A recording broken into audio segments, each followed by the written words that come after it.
About is so last night on Ashley Banfield, another source comes forward, this time a source close to the family, reported the accounts of that morning. Uh, we'll read. What's up, guys? True Crime King back. Sunday morning, how we doing? As you can see, we're doing another drunk clown turkey reaction. Why? Because of the title of their video.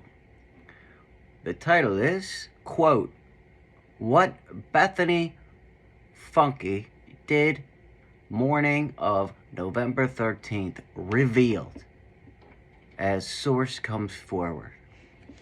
And now, I haven't seen this yet. I just had a couple subscribers, tell me to take a look at this. But I'm gonna guess that he's, uh, you know, doing something from Ashley Banfield again, because that's all they do. Or they're gonna have someone like Kim, right? These clowns, like Kim, some fake person just, tell us some bullcrap story for clickbait, so thousands and thousands of you can watch this and, believe that they're a credible true crime channel. I just commented on their channel and I asked them, where's the Joe Rogan and Pat McAfee comedy that you're talking about on your profile page? I mean, they say that they claim that this show is supposed to be like Joe Rogan and Pat McAfee with a lot of comedy and humor. I haven't laughed one time at all these reaction videos I've done from Drunk Turkey. Hit the like button if you're wondering the same thing as me, or comment below and let me know where it is. One of the two. Either one will work. But I hope you like my attire. Again, I got some new sun. The darker, they're more like Daniels, right? They're even worse for inside. I can barely see my hand in front of me. There must be something wrong with his eyes, I'm guessing. I don't know why, but so here we go. I'm done talking. Read on. It says, per News Nation, Bethany Funke and Dylan Mortensen were the survivors of the University of Idaho murders allegedly committed by Brian Kohberger. A source close to the families of the Idaho victims told News Nation that Funke was not among those who discovered the bodies. She was the only one living in the basement at the house and apparently never went upstairs after the incident. It's unclear whether Funke currently resides, and according to our source, she has not had any communication with the families or the families of the victims. Okay, so real quick, that better not be all they have on Bethany Funke. I'll tell you that right now. And so, Ashley also went on to state that. And notice how he always says Ashley Banfield like 20 times. Like, dude, okay, we get it, man. I mean, I think he's just so scared to, get something wrong, or, like I said in my past reaction, he's just faking it till he makes it, right? She never went upstairs, that she was amongst the crowd of students that were outside when the police had arrived. So there's not a lot on Bethany. Well, then why did you name this What Bethany Funke Did the Morning of the Murders? You said what Bethany Funke did the morning was revealed as a source comes forward. What are you talking about, dude? When it comes to the probable cause affidavit, and I know a lot of folks seem to point to that to think that perhaps because there was a lot said about Dylan Mortensen in that probable cause affidavit, that there would be a lot that Bethany said as well, and it's just being held on to. I don't believe that's the case. I do not. In fact, I believe that that probable cause affidavit, as lengthy as it is probably majority of the information or the evidence that the police knew about at the time. Well, yeah, duh. They don't need to put all their evidence in there. They just need to prove to a judge that it's more probable than not that Koberger committed these crimes. That's all they needed to do.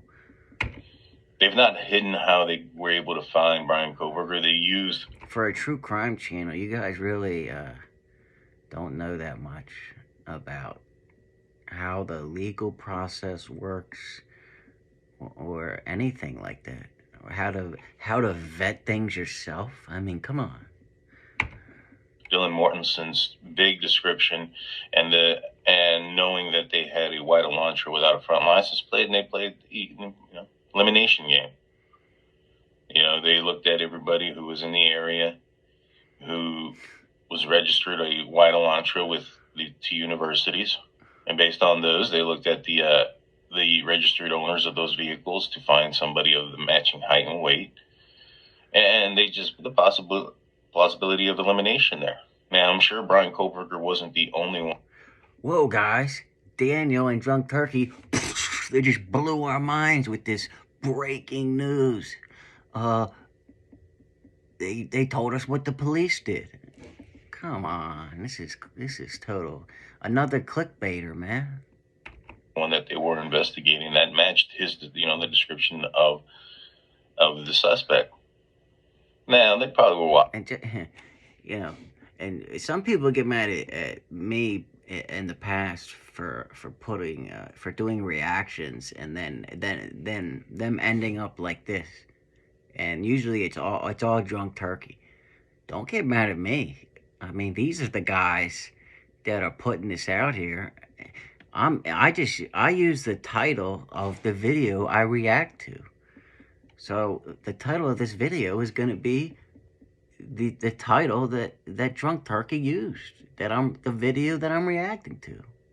So if you're going to get mad at someone for the title, get mad at the people that made the title.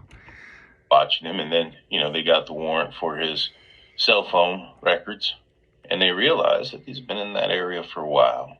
And then they watch him. They have the knife sheath and the DNA on it already. They just need to figure out. They need to find somebody to test, the DNA too. They get the trash, from Koberger's parents' house, and we're able to confirm that Brian Koberger was a match to the DNA by his father's DNA left on the trash. And so it's been lined out pretty simple, But what did Bethany Funke do the morning of the murders? That's the title of the video. I like to think that, and early on I thought that they had a lot more information, that his name came up and this, that, and the third. But the more that comes out of this, the more I look at this, I think it's almost all there, y'all. Now, what's not also in there is the stuff that happened after that probable cause affidavit was written. I mean, we're looking at the search of the Elantra, the results of what was found in his apartment, and at his parents' house. They did a search there. And so we don't know what was the conclusion of those things. Also, don't forget the computer tower. That was another one. And so... You had it right the first time, the cell phone tower. I don't know what a computer tower is, but yeah. There could be a lot more damning information on there that we just aren't aware of. I think that when you look... Well, yeah, of course, bro. But still, I'm waiting. That's really all you had on Bethany Funke? You named your video what she did the morning of the murders, and then you just come out and say you don't know what she did? Like, what? Look at this. Does anybody else, see a problem with this? Name it, something else then, right? anything else but that. From a, in a whole, it seems like they got the right guy. I think they did. And I'm now proving, beyond reasonable doubt is where we're at this point. He's been arrested. He's been charged. He's not made a plea yet.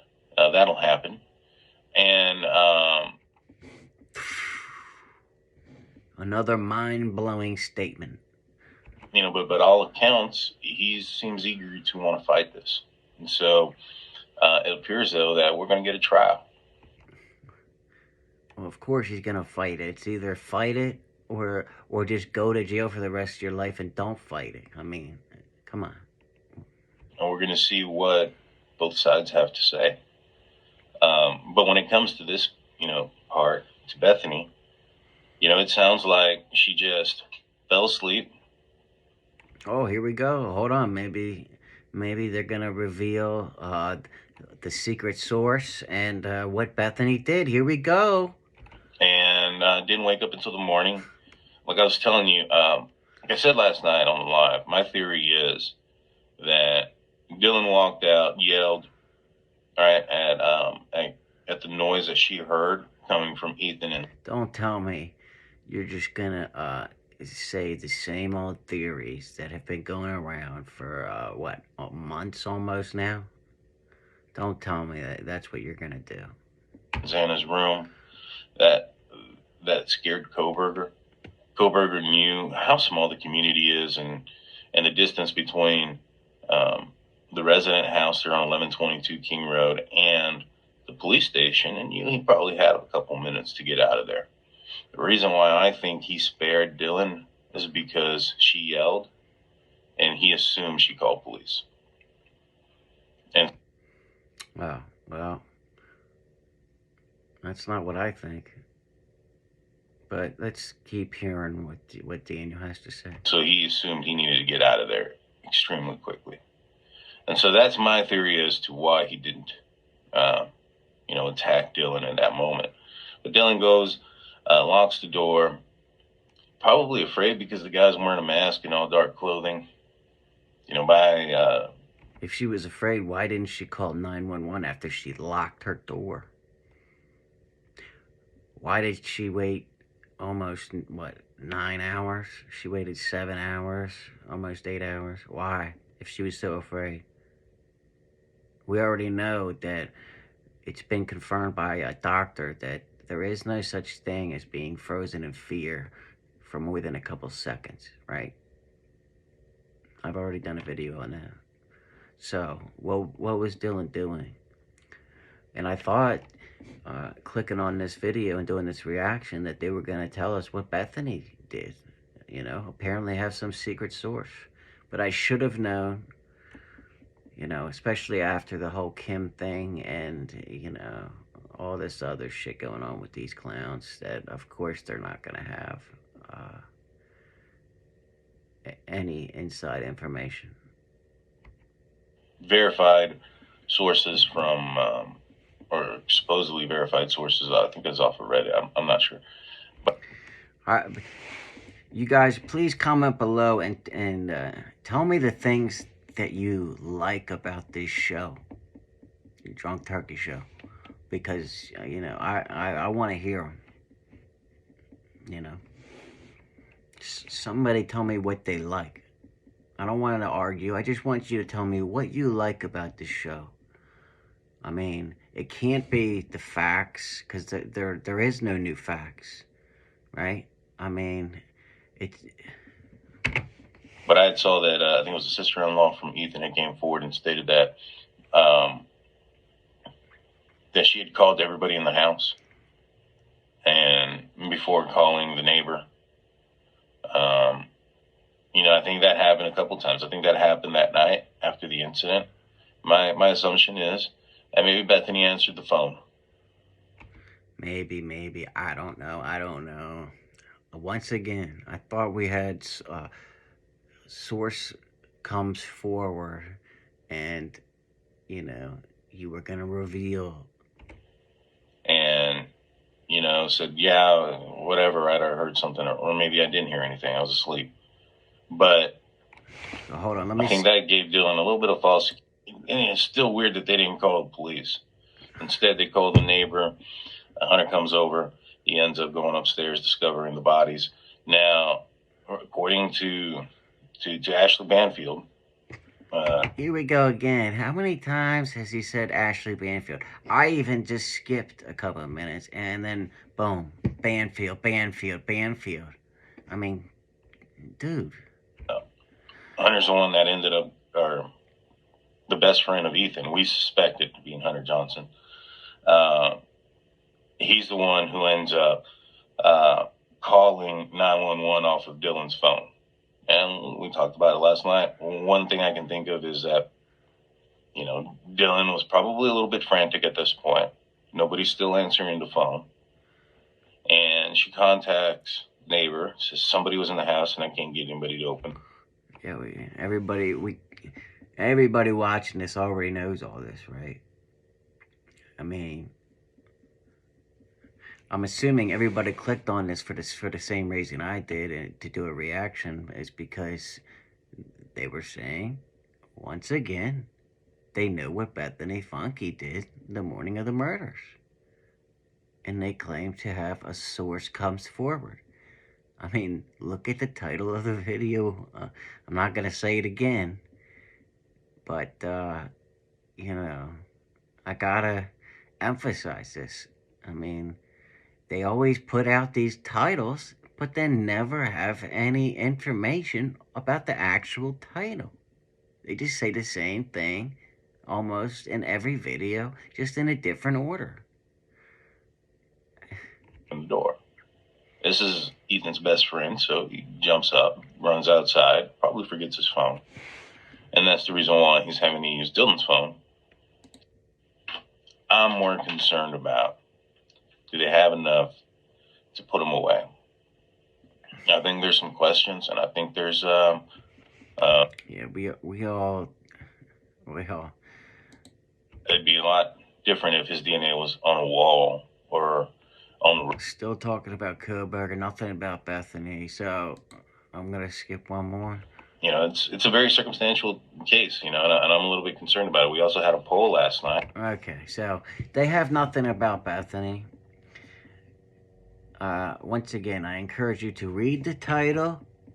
I know you guys are smart, and just think for a second. What are these guys doing?